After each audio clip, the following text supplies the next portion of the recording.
Merci Madame la députée. La parole est à Madame Valérie Gomez-Bassac pour La République En Marche pour une durée de 5 minutes.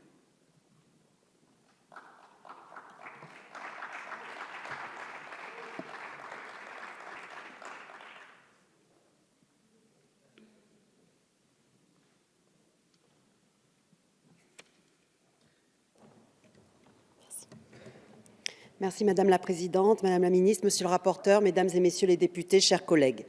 Je suis heureuse qu'une nouvelle fois nous abordions dans cet hémicycle le thème du sport. En effet, pour ceux qui en doutent encore, il est à la fois un sujet et un enjeu de notre société. Je salue l'engagement de l'État et de Madame la Ministre des Sports pour le travail mené depuis 6 mois. Son action s'inscrit pleinement dans les propositions du Président de la République lors de la campagne électorale.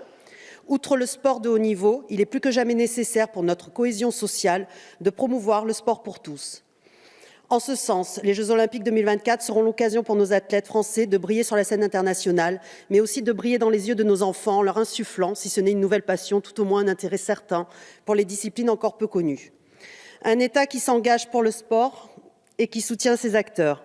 Je veux ici rappeler la force et la vitalité de notre tissu associatif.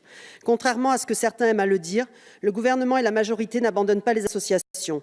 Nous savons ce que nous leur devons et c'est pour cela que notre objectif est tant d'accompagner les associations de proximité que de développer l'engagement civique et citoyen. Pour être à la hauteur de ces objectifs, les crédits 2018 pour la vie associative sont stables et les ressources du Fonds pour le développement de la vie associative augmenteront de 25 millions d'euros. Notre sport vit aussi sur tout le territoire grâce à ses fédérations.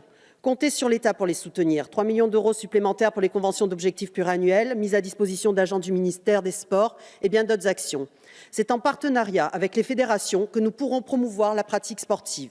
Pour tout le monde, les femmes, les seniors, les personnes en situation de handicap et partout en France, dans les territoires ultramarins, dans les quartiers politiques de la ville, dans les zones rurales. Mais évidemment, et nous le savons, l'État ne peut pas et ne doit pas être le seul acteur.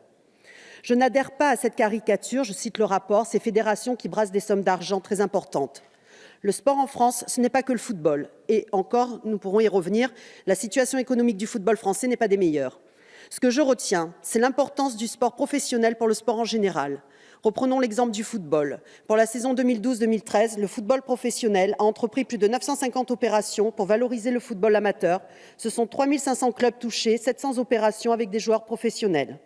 Ce même football professionnel qui finance directement le football amateur à hauteur de 100 millions d'euros par an, que ce soit par l'intermédiaire de la taxe sur les droits de diffusion, le fonds d'aide au football amateur et encore, mon temps de parole ne me permet pas d'être plus exhaustive. Il nous est proposé de mettre en place un nouveau mécanisme de solidarité alors que de nombreux existent déjà.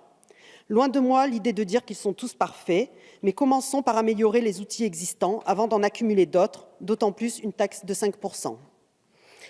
À titre d'exemple, c'est ce que nous faisons avec le Centre national du développement du sport, le CNDS. Créé il y a plus de 10 ans, il permet de contribuer au développement de la pratique sportive, en étant l'acteur public principal du sport pour tous. Pour 2018, nous avons souhaité le rendre plus efficient encore. Pourquoi ce serait au CNDS de devoir prendre à son compte des missions de dimension nationale? Ce n'est pas normal et l'État a pris ses responsabilités en reprenant à sa charge ces éléments pour que l'établissement puisse se recentrer sur ses actions de proximité. Au-delà de cette redéfinition budgétaire, nous voulons engager une profonde réforme de la gouvernance des sports dans le but de rendre la dépense publique plus efficace, comme l'exigent nos concitoyens. Et je sais pouvoir compter sur la détermination de Madame la ministre des Sports.